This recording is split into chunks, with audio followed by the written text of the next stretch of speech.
नमस्कार दोस्तों, स्वागत है आपका हमारे YouTube चैनल में।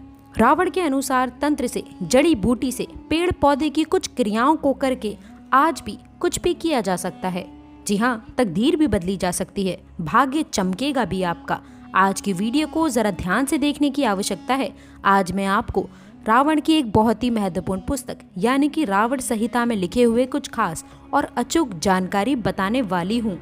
रावण न केवल एक महान विद्वान पंडित था, बल्कि कि वह एक ज्योतिष और एक भगवान शिव का परम भक्त भी था।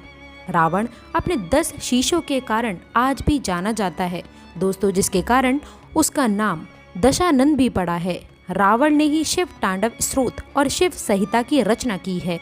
आज आप जो शिव तांडव स्रोत का पाठ करते हैं वह दोस्तों रावण के द्वारा ही रचित किया गया है। शिव तांडव स्रोत का पाठ उसने शिव शंकर को प्रसन्न करने के लिए किया था।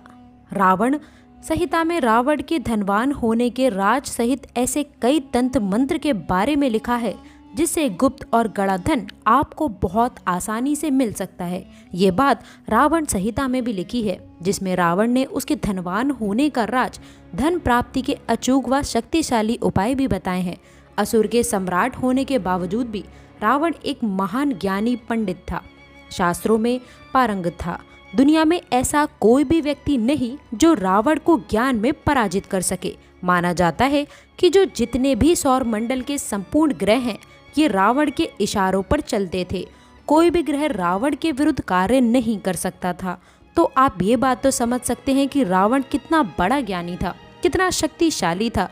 यहाँ तक कि मेघनाद के जन्म के पूर्व जब वह अपनी माता मंदोदरी के गर्भ में था, तब रावण ने उसे अमर बनाने के लिए सभी नक्षत्रों को एक स्थिति में ला दिया था।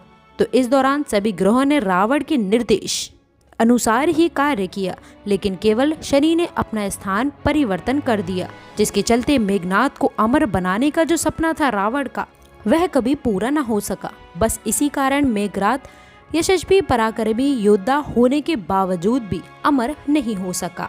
भले ही महापंडित रावण को रामायण का नकारात्मक पात्र माना जाता हो, लेकिन माँ सीता का हरण रावण ने अपनी जिंदगी की सबसे बड़ी भूल करने के कारण की थी। और ये भी कहा जाता है कि रावण ये बात जानता था कि जो प्रभु श्री रामचंद्र है वे भगवान विष्णु जी के अवतारक हैं। यदि उनके हाथ से उनकी मृत्यु होती है तो निश्चित ही उन्हें वैकुंठ की प्राप्ति होगी। ऐसे में उसने अपने पूरे परिवार के उद्धार के लिए जानबूझकर प्रभु श्री राम से शत्रुता रखी। तो आइए जानते हैं रावण द्वारा रचित कुछ ऐसी जड़ी बूटियों के बारे में, जो कि रावण ने रावण संहिता में बहुत सारी ऐसी जड़ी बूटी के बारे में बताया है। कुछ ऐसे तांत्रिक वस्तु के बारे में बताया है जिसे धारण करने के बाद में व्यक्ति के आध्यात्मिक उन्नति के साथ साथ व्यक्ति धनवान गुणवान बनते ही है।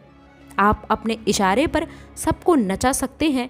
आप जो भी बोलेंगे वही होगा। अर्थात रावण ने रावण संहिता में बहुत सारे तांत्रिक वस्तुओं के बारे में बताया है, जैसे व्यक्ति धारण करने के बाद में दूसरे के मन मस्तिष्क को कंट्रोल यानी कि नियंत्रण कर सकता है। अर्थात आप दूसरे को वशीभूत भी कर सकते हैं। इसके साथ ही साथ धनवान भी बन सकते हैं। ये जो जड़ है, इसे धारण करने के बाद में व्यक्ति के जीवन में ऐसा धन संपदा आना शुरू हो जाती है जिसकी आप शायद कल्पना भी नहीं कर सकते हैं। सबसे पहले तो इस वीडियो में आपको कुछ साधारण उपाय बताऊंगी, फिर मैं आप लोगों को कहीं ले जाने वाली जड़ के बारे में बताऊंगी। यदि आप हर काम में लाभ पाना चाहते हैं तो रावण संहिता के अनुसार किसी भी काम में सफलता ना मिले तो दुर्वा घास का आप उपाय कर सकते हैं। सफ़ेद दुर्वा आपको लेनी होगी और उसमें कपिला गाय यानी कि सफ़ेद गाय के दूध के साथ में उसे पीस लेना होगा। इसके बाद में इसका तिलक आपको लगाना है। कहीं भी आपको जाना है तो ये देखना है कि आपको उस कार्य में सफलता बिल्कुल ही मिलती है। ये वशीकरण का कार्य करता है।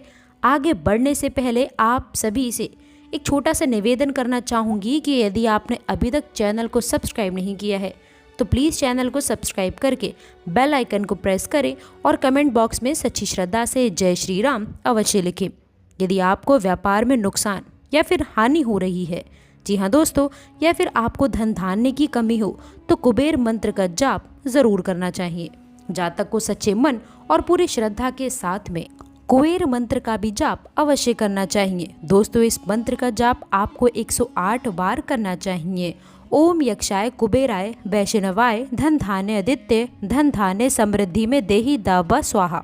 यदि आप होली दीपावली में जितना ज़्यादा जाप करते हैं उतना ज़्यादा आपको इसका पॉजिटिव रिजल्ट मिलता है। आपके घर में 3 महीने के भीतर में इतना ज़्यादा धन संपदा आ जाती है जिसकी आप शायद कल्पना भी नहीं कर सकते।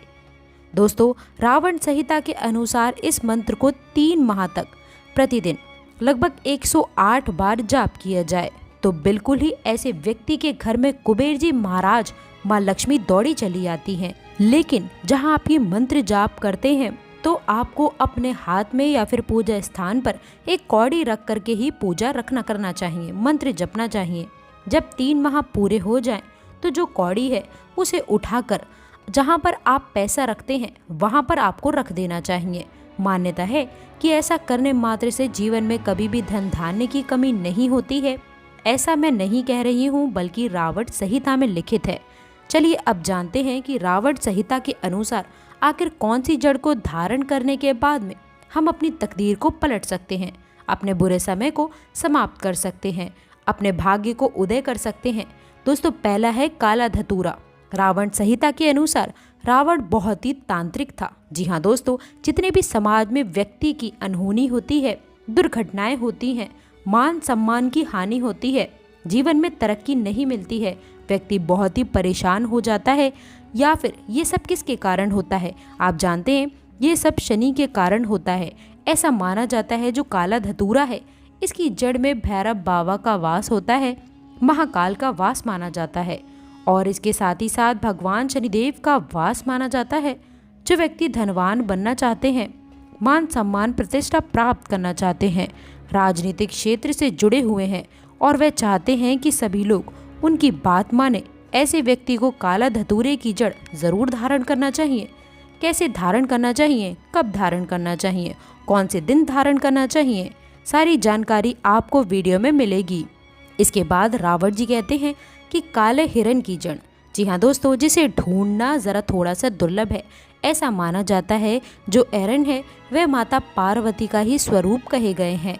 जो भी व्यक्ति काला एरन धारण करते हैं तो ऐसे व्यक्ति को माता आदि शक्ति की कृपा प्राप्त होती है। ऐसे व्यक्ति के शरीर में सम्मोहन की सिद्धियां बढ़ जाती हैं। डरपोक व्यक्ति भी यदि काला एरन की जड़ धारण करे तो ऐसे व्यक्ति साहसी बन जाते हैं। ऐसे व्यक्तियों पर माँ लक्ष्मी की कृपा होने लग जाती है क्योंकि यह इसका स्वाभाविक गुण है। जहाँ पर शक्ति वहाँ पर लक्ष्मी स्वतः ही खिंची चली आती है। इसके बाद आता है मार्केट में सबसे ज़्यादा बिकने वाला तांत्रिक चीज़ों में काले हल्दी की गणना आती है। काले हल्दी की बात करूं तो इसे साक्षात माता काली का स्वरूप कहा गया है जो काली हल्दी होता है।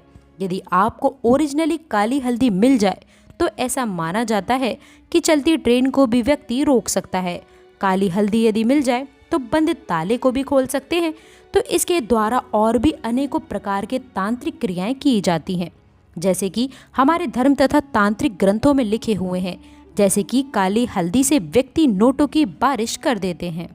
दोस्तों, अब ऐसा होता है कि नहीं होता है ये तो फिलहाल हमें मालूम नहीं, लेकिन किताबों में ये जानकारी आपको पढ़ने को आसानी से मिल जाती है। आप सभी दर्शकों को मैं बताना चाहूँगी कि रावण संहिता के अनुसार काली हल्दी यदि कोई भी व्यक्ति धारण करते हैं तो ऐसे व्यक्तियों से काली शक्तियाँ हमेशा दूर भागती हैं।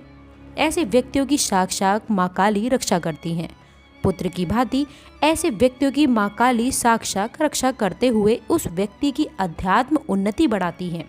ऐसे व्यक्ति के जीवन में यदि किसी भी वस्तु का अभाव होता है तो वह सारे वस्तु स्वतः ही वह प्राप्त करना शुरू कर देता है। यदि ग्रह नक्षत्रों की बाधाओं से भी आप पीड़ित हैं, कोई भी ग्रह आपको बहुत ज़्यादा परेशान करते हैं, तो काले हल्दी की जड़ आप अवश्य धारण कर लें। दोस्तों, इसके बाद में आता है काला कपास। जो काला कपास है वह आपको बड़ी ही आसानी से मार्केट में उपलब्ध होगा। ऐसा माना जाता है कि काले कपास के पेड़ के नीचे से यदि आसमान को देखा जाता है तो देवी देवताओं के विमान नजर आते हैं। यहाँ तक कि काले कपास के नीचे से देवी देवताओं को देखने पर देवी देवता भी जो अपने लोक में हैं वह भी दिखने लग जाते हैं। ऐसा हमारे कई तांत्रिक किताबों में आसानी से देखने को मिलता है, लेकिन इसे रवि पुष्य नक्षत्र में देखना होता है। काला कपाल धारण करने के बाद में क्या बेनिफिट मिलते हैं। इससे आपको देवी लक्ष्मी सिद्ध होती हैं, देवी सरस्वती सिद्ध, जी हाँ दोस्तों। और इसके बाद आदि शक्ति, जिसे हम माँ पार्वती कहते हैं, तीनों महाशक्तियाँ सिद्ध हो जाती हैं। इनकी जड़ में तीनों का वास माना जाता है। ये बहुत ही प्रबल कहे गए हैं।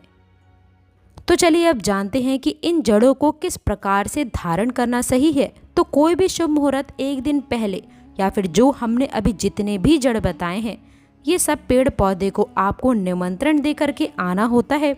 एक दिन पहले शुभ मुहूर्त है, जैसे दीपावली है, होली है, या फिर कोई भी त्यौहार आ रहा है, तो शुभ मुहूर्त में आप एक दिन पहले इनको निमंत्रण दे करके आना होता है।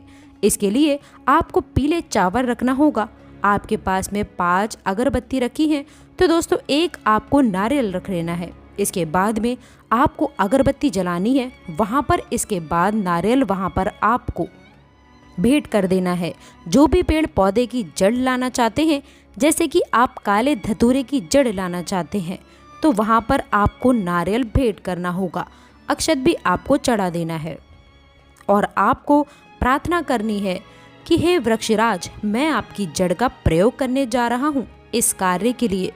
जरा ये बोल देना है, धन प्राप्ति, शनि के जो कुदृष्टि, उनके बचाव करने के लिए, अपने आत्म कल्याण करने के लिए इस प्रकार से प्रार्थना करें।